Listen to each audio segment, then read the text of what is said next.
ponto que precisa ficar muito claro para todos que nos estão assistindo, que nós estamos aqui falando de um lobista de segunda classe, utilizado como laranja e utilizado como sujeito para ocultar o patrimônio de gente maior. E o senhor tem aqui a oportunidade de entregar essas pessoas maiores. Nós não queremos aqui nessa CPMI pegar só as pessoas de segunda classe, pegar só criminosos menores. O que mais nos interessa são os patrocinadores políticos desse escândalo de desvio de dinheiro. Presidente, eu acho que o Senado está perdendo receita, especialmente a TV Senado, com vários dos investigados e várias das testemunhas que vieram até aqui, porque é tanto empresário de sucesso, dá pra gente abrir um Shark Tank já e transmitir na TV Senado. É uma coisa assustadora. Nós estamos falando aqui com um sujeito que disse em resposta ao relator e não quer mais responder ninguém, por isso acho que nem vou me preocupar em fazer muitas perguntas, que não se preocupou em saber quais dos seus carros foram apreendidos pela Polícia Federal. Olha, primeiro que eu não tenho carro, mas se tivesse um carro e ele fosse apreendido pela Polícia Federal, ou se eu tivesse mais de um carro e fosse apreendido pela Polícia Federal, eu buscaria imediatamente saber quais foram. Não se preocupar, ainda mais um sujeito que tem uma Ferrari de 4 milhões de reais, em saber, deputado Rogério, qual que foi o carro, qual que não foi o carro que foi apreendido, me parece, como já foi dito aqui, a falta de preocupação de quem não ergueu a sua riqueza com o seu próprio trabalho. Para além disso, o salto impressionante que teve também do senhor de um patrimônio em 2017 de 100 mil reais para em 2025 ter BMW, Mercedes, Ferrari, Patek Philippe, 2 milhões de reais em vinho.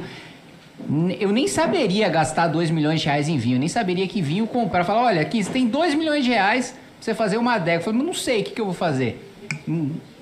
No Carrefour ali eu acho que eu não encontraria. E eu achei engraçado também que quando o relator perguntou, olha, desses vinhos que o senhor tem, que o senhor adquiriu, né? Vários vinhos são caros, a Polícia Federal fez um recorte ali dos vinhos mais caros. Como é que você obteve? Alguns foram comprados, presente e tal. Ele respondeu, olha, alguns foram presente, a maioria não foi presente, a maioria eu comprei.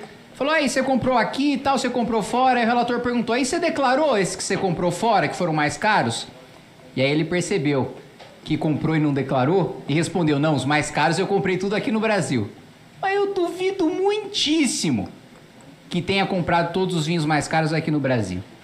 Com certeza no curso do depoimento percebeu o que fez e o que admitiu, e aí quer dizer que os vinhos de fora ele deixou para abaixo da isenção de $1.000, deputado Gaspar. Todos os outros mais caros ele fez questão de incentivar a indústria nacional. Além de tudo é um patriota. Além disso, você ainda teve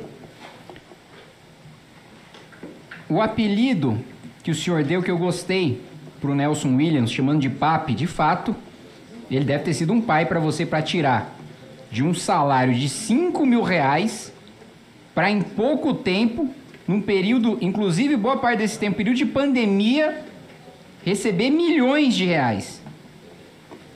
Mas eu fico triste de ver você no depoimento aqui abandonar o papi, porque foi sócio dele em trocentas empresas, com dezenas de milhões de reais, deu entrevista por podcast aqui mostrado pela deputada Adriana, dizendo que foi uma virada na sua vida ser contratado pelo Nelson Williams, e agora aqui joga tudo nas costas do Nelson Williams. Em 2017 o Nelson me convida para ser assessor dele, e aí sim começa a minha grande virada de vida, que eu digo, você tá sempre à frente. Diz que não, a relação com o Camisotti, aquele que roubou milhões de reais dos aposentados, é só com o Nelson Williams. Não vou mais ser sócio dessas empresas. Então, o sujeito que supostamente te ergueu e deu a vida que você tem hoje, você abandona no curso do depoimento para essa CPI. Também não diz como é que fez a façanha de trazer um cliente de 80 milhões de reais, tendo como histórico passado só um cargo de assessor na Assembleia Legislativa. Não imagino como é que o senhor tenha feito esse relacionamento tão profícuo a ponto de trazer esse cliente. Também foi alçado aí a uma posição de comando sobre mais de 1.000 advogados, sem sequer ser advogado, sem sequer ter a qualificação para fazer a supervisão do trabalho desses advogados, num dos maiores escritórios de advocacia do país. Aliás, mesmo a formação como economista, eu acho no mínimo tortuosa, porque em determinado momento do depoimento, ele disse que a dívida pelo terreno de 22 milhões de reais poderia ter se transformado numa dívida de 60 milhões, porque nas parcelas o juro seria ajustado pela CDI. Olha, eu não sou economista, mas eu tenho certeza absoluta que isso não procede, que esse tipo de empréstimo, a título de pagar uma dívida por um terreno de 22 milhões de reais, não viraria 60 por causa de um ajuste de juro relacionado à CDI. E o outro ponto que precisa ficar muito claro para todos que nos estão assistindo é que nós estamos aqui falando, trata-se aqui, presidente, de um lobista de segunda classe, utilizado como laranja e utilizado como sujeito para ocultar o patrimônio de gente maior. E o senhor tem aqui a oportunidade de entregar essas pessoas maiores, inclusive em seu benefício. Nós não queremos aqui nessa CPMI pegar só as pessoas de segunda classe, pegar só criminosos menores. O que mais nos interessa são os patrocinadores políticos desse escândalo de desvio de dinheiro. E claramente, como apontou a Polícia Federal, o senhor, Fernando Cavalcante, é simplesmente a pessoa que tem no seu nome os carros que o Nelson Williams usa, é o sujeito que some com os carros na véspera da operação para eles não serem pegos. Não é a pessoa que efetivamente tem o maior poder político, o maior poder econômico para patrocinar esse escândalo.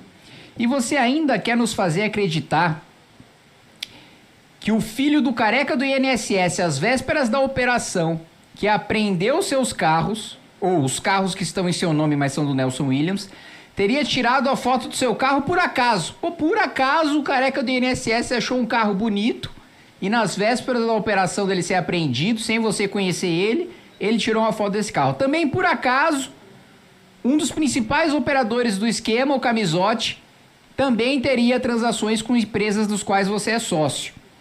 Assim, você não engana ninguém aqui.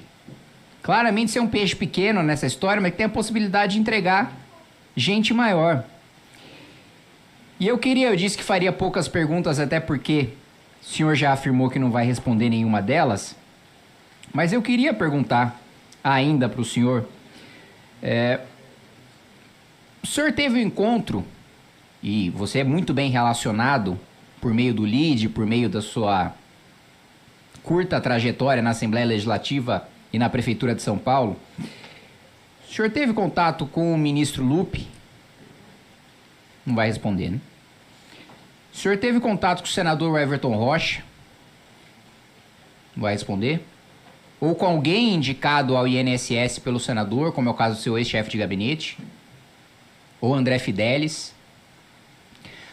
Aliás, presidente, por falar em senador Everton Rocha, o senador contratou o ex-ministro da Justiça do governo Dilma, Eugênio Aragão, para me processar no Supremo Tribunal Federal. Porque eu disse, e é verdade, e eu reafirmo deste microfone, que o senador foi o primeiro citado nas investigações do INSS. E o senador agora pede a minha prisão no Supremo Tribunal Federal. Já foi distribuída a relatoria para o ministro Luiz Fux, contratando Eugênio Aragão, que foi ministro da Justiça do governo Dilma. Eugênio Aragão, que curiosamente tem como um dos seus sócios, ou seu principal sócio, Willer Tomás, aquele que incidentalmente também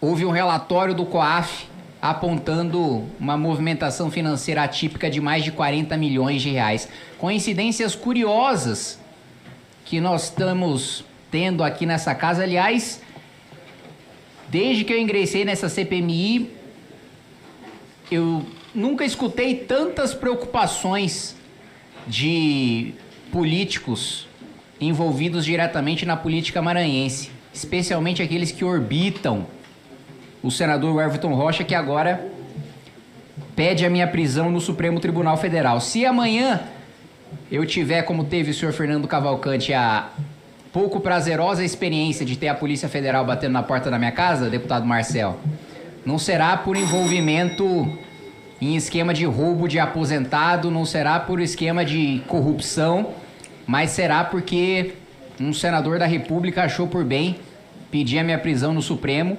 porque eu falei a verdade de que o senador, o Everton Rocha, do PDT, do Maranhão, vice-líder do governo Lula, foi o primeiro citado nas investigações do INSS. Mas parece que o senador Everton Rocha, do PDT do Maranhão, vice-líder do governo Lula, não gosta que digam que o senador Everton Rocha, do PDT do Maranhão, vice-líder do governo Lula, foi o primeiro citado nas investigações do INSS.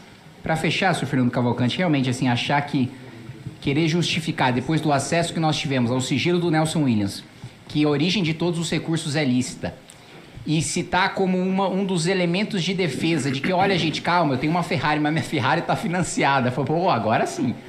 Agora tá explicado. Não, financiando a Ferrari é fácil. Qualquer trabalhador, qualquer um dos aposentados, imagina, o cara recebe BPC, financiou a Ferrari ali, pô, né? 5 mil suaves prestações, ele paga. Obrigado, presidente. Pois não, o deputado Kim Kataguiri.